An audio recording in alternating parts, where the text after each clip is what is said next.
Assalamualaikum warahmatullahi wabarakatuh. Kembali lagi di Ruang Hukum, ruang tempat bicara hukum bersama saya Bram Fikman. Pada kesempatan ini saya tidak sendiri, saya bersama aparat penegak hukum, yaitu Bang Denny selaku Kanit PPA Perlindungan Perempuan Anak Polres Lampung Utara. Nanti kami akan banyak menjelaskan tentang PPA atau unit PPA di Polres Lampung Utara itu seperti apa. Mungkin banyak kawan-kawan yang belum tahu nih tentang PPA itu apa, seperti itu. Langsung saja pada Bang Denny bisa menjelaskan Bang, PPA itu apa Bang maksudnya Bang? Oke, terima kasih atas waktunya. Kami dari Satuan Satreskrim Polres Lampung Utara, khususnya di unit PPA. Unit PPA yaitu adalah unit pelayanan perempuan dan anak. Unit ini adalah bertugas memberikan pelayanan dalam bentuk perlindungan terhadap perempuan dan anak yang menjadi korban kejahatan dan penegakan hukum terhadap pelakunya. Ya bisa juga itu korbannya anak-anak dan korbannya perempuan, dan bisa juga pelakunya perempuan dan anak-anak juga. Oke Bang, jadi unit PPA ini unit pelayanan perempuan dan anak terhadap tindak pidana ya atau kejahatan, baik itu korbannya perempuan anak sekaligus pelakunya dalam penegakan hukumnya, seperti itu ya. Jadi kalau misalkan ada kejahatan khususnya di sini perempuan anak, langsung ke Polres Lampung Utara ya, seperti itu. Tentunya kalaupun ada suatu tindak pidana yang kaitannya terhadap perempuan dan anak, kita di Polres ini yaitu unit PPA siap melayaninya. Kemudian juga di wilayah hukum khususnya Polres Lampung Utara ini ada polsek-polsek. Di sana juga kita tempatkan unit-unit kecil. Di sana juga ada polwannya untuk bila ada laporan kaitan terhadap tindak pidana anak dan perempuan bisa ke polsek. Nanti juga mereka juga mengarahkan ke unit PPA sebagai fungsi pembinanya kita di Polres ini gitu. Ada juga yang langsung ke Polres kita di unit PPA melayani perkara-perkara perempuan dan anak. Oke kawan-kawan, tadi sudah dijelaskan sama Bang Denny selaku Kanit PPA. Jadi unit PPA ini unit pelayanan perempuan dan anak, seperti itu Bang. Bentuknya perlindungan perempuan dan anak. Nah jadi di dalam hukum itu Bang ada pidana umum dan pidana khusus ya. Kalau pidana umum tentang kitab undang-undang hukum pidana. Kalau misalkan warga negara khususnya masyarakat melakukan tindak pidana, itu biasanya langsung ke KUHP. Terus ada juga pidana khusus seperti itu, yang berarti yang artinya di sini berkaitan dengan undang-undang sendiri seperti itu. Misalkan narkotika kan nggak ada di KUHP, maka berlakulah undang-undang khusus narkotika. Nah kalau unit PPA ini sendiri Bang, ruang lingkupnya itu apa Bang? Landasan hukumnya seperti itu Bang? Kalau untuk di unit PPA ini pelayanan perempuan dan anak ini, kita landasan kita adalah undang-undang perlindungan anak. Kan dia ada undang-undang khusus gitu. Contohnya seperti undang-undang KDRT gitu. Kemudian lagi undang-undang 80 yaitu tentang penganiayaan terhadap anak kayak gitu. Kemudian lagi juga ada undang-undang 81 82 yaitu yang sekarang ini sering kita gunakan dan banyak terjadi gitu, persetubuhan dan pencabulan terhadap anak gitu. Dan situ ya ancaman hukumannya sudah ditentukan ya. Jadi untuk unit PPA perlindungan perempuan anak sendiri ini menggunakan undang-undang khusus dan sudah dijelaskan sama Bang Denny. Ada undang-undang PKDRT, ada sistem peradilan pidana anak. Terus apa lagi Bang? Ada apa? Persetubuhan terhadap anak, pencabulan terhadap anak gitu.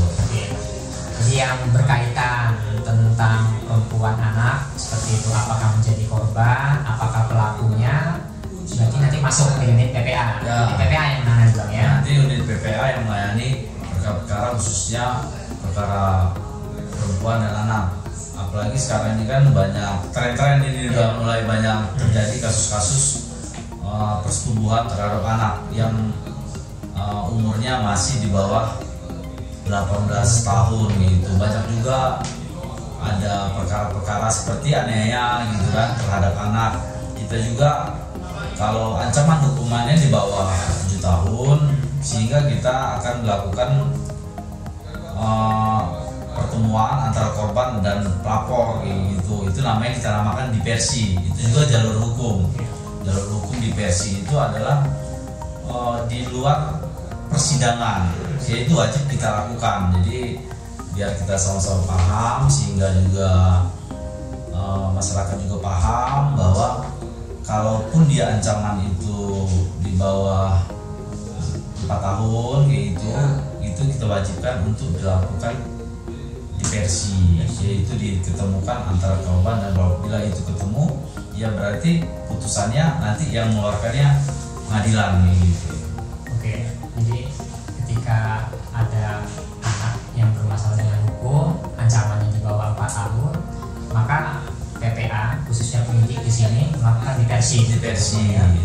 Oke bang, tadi bang ada nggak bang kebijakan dari PPA sendiri, atau mungkin ketika ada permasalahan hukum ya, ketika sudah adanya perdamaian, maka perkara ini tidak naik seperti itu bang?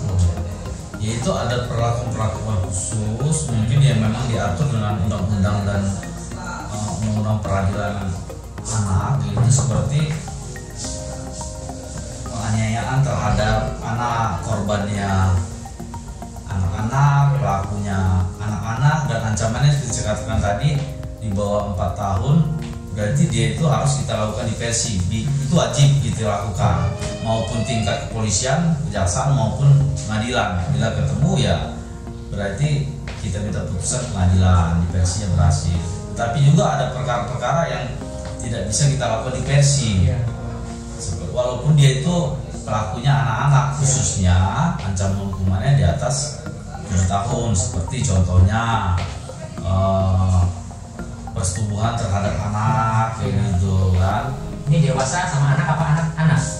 Anak-anak sama anak-anak, dewasa sama anak-anak kayak gitu bisa. Yang penting ancaman hukumannya di atas 7 tahun kayak gitu, sehingga walaupun dia ada suatu kesepakatan kayak gitu, nah kita harus lanjutkan perkara itu ke pengadilan, tidak bisa kita lakukan diversi gitu. Oke bang, ini sudah banyak nih tentang penegakan hukum di dalam unit PPA itu sendiri.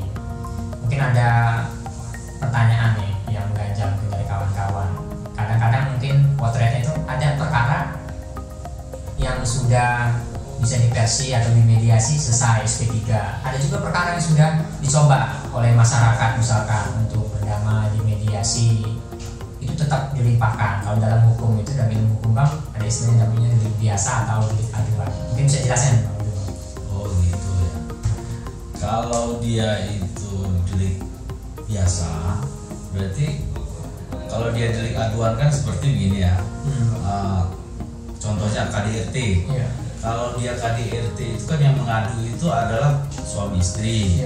Seperti juga ada juga perkara-perkara kasus yang pencurian, tapi dia mencuri punya orang tuanya sendiri gitu, sehingga wajib dia ketika itu dia melapor, dia juga mau menyambutnya, kita juga ya harus menerima itu, cabut laporan. Termasuk juga KDRT, bila dia laporan ataupun yang suami istrinya laporan, kemudian dia minta tindak lanjuti sampai ke polisian, sampai ke jaksa, sampai pengadilan, bila dia mencabut laporannya, wajib kita itu menerimanya. Nah itu kalau misalkan aduan atau laporan, jadi pelapor ini bisa mencabut seperti itu. Ya. Tapi kalau yang delik biasa seperti apa bang? Mungkin biar kawan-kawan tahu. Nah kalau seperti yang delik biasa ini, khususnya perkara-perkara yang ancaman hukumannya di atas 1 tahun, seperti ya asusila tadi. Kebanyakan kalau yang perempuan kan, yang korbannya perempuan ataupun yang korban atau pelakunya anak-anak, sehingga dia tidak bisa dicabut laporannya karena dia ancaman di atas 7 tahun, seperti ya pasal 81, 82. Minimal 81, 82 tentang perlindungan anak itu 5 tahun bang ya hukumannya. tahun. Iya, kalau untuk diversi Ya, hukuman minimalnya 5 tahun Ya, pemilihannya 5 tahun. Tapi kalau yang untuk khususnya perkara yang diversi Iya. di bawah ancaman di bawah 4 tahun. 4 tahun. Kalau mau diversi anak di bawah 4 tahun boleh diversi seperti itu. Tapi melibatkan tadi aparat penegak hukum Ya, perempuan yaitu kita kan juga bekerja sama sama dinas sosial, Pesos, kemudian juga kita sama Lapas, Balai Pengawasan Anak, kemudian juga LBH yang sudah resmi gitu ya di wilayah hukum kita. Kemudian juga melibatkan aparat setempat seperti RT ataupun LK ataupun kepala desa. Oke, kawan-kawan, mungkin kawan-kawan yang nonton video ini sudah bisa menangkap ya. Jadi unit PPA yaitu unit pelayanan perempuan dan anak, bentuknya perlindungan seperti itu. Jadi ketika ada tindak pidana yang berkaitan dengan PKDRT, berkaitan tentang perlindungan anak, yang khususnya di sini perempuan dan anak, maka akan lari ke unit PPA seperti itu Bang. Nanti dilihat undang-undang apa yang berkaitan dengan pelaku tindak pidana tersebut. Terus Bang, Januari sampai September ini Bang, ada berapa kasus yang sudah ditangani ya? Mungkin sudah dilimpahkan pada kejaksaan atau sudah selesai gitu ditangani PPA sendiri Bang? Kalau untuk perkara Ya. ya yang kita tindak lanjuti dan laporan dari masyarakat tidak jauh berbeda dengan 2019. Ya. 2020 ini dari Januari September ini khususnya perkara-perkara KDRT aniaya itu sudah ada 11 kasus yang kita tangani, kemudian kita proses, kita limpahkan ke kejaksaan dan sampai di vonis gitu. Kemudian lagi ada kasus-kasus asusila, khususnya korban anak dan perempuan seperti persetubuhan, cabul itu, kemudian juga ya ada juga perkosaan sekitar 18 kasus yang sudah kita ajukan ke kejaksaan dan sudah kita limpahkan, kemudian sudah divonis.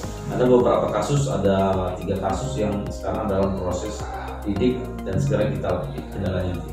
Oke Bang, tadi tentang kasus PKDRT ada 11 kasus seperti itu. Ini biasanya apakah pelapornya itu perempuan Bang? Seperti itu.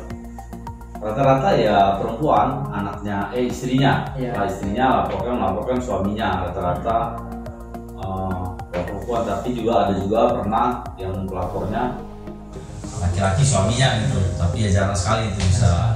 Jadi ada juga ya. Ada juga pelapor laki-laki ya. Ada juga pelapor laki-laki ataupun dia yang KDRT itu kan bukan berarti istri aja, orang tua mukul anak gitu kan, dia berarti resmi gitu. Kemudian lagi juga masalah KDRT ini, kalau kita mau yang namanya KDRT itu karena kita kan resmi laporan ada buku nikahnya diakui oleh pemerintah ataupun pengadilan agama. Oke, kawan-kawan, jadi luas dalam undang-undang PKDRT bukan hanya istri di situ yang menjadi korban, tapi ketika di dalam keluarga itu suami menjadi korban, anak menjadi korban, atau yang di ruang lingkup rumah Bang ya, itu bisa seperti itu masuk di dalam PKDRT. Oke Bang, terakhir Bang, harapannya agar kriminalitas di Lampung Utara khususnya perempuan anak ini bisa menurun Bang. Baik, terima kasih gitu.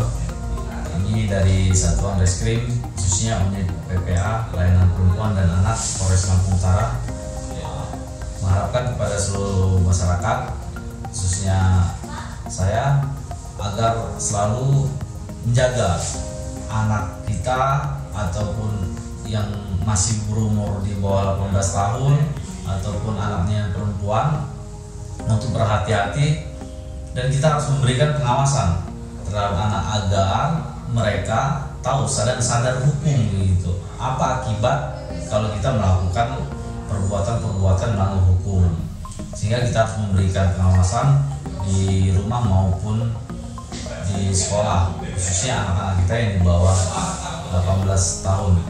Saya rasa itu ya. Oke, terima kasih Bang atas kesempatan dan waktunya sudah mau berbicara hukum bersama saya. Salam Bang. Ya, baik kawan-kawan, akhirnya selesai juga kita berbicara tentang unit PPA, unit pelayanan atau perlindungan perempuan dan anak.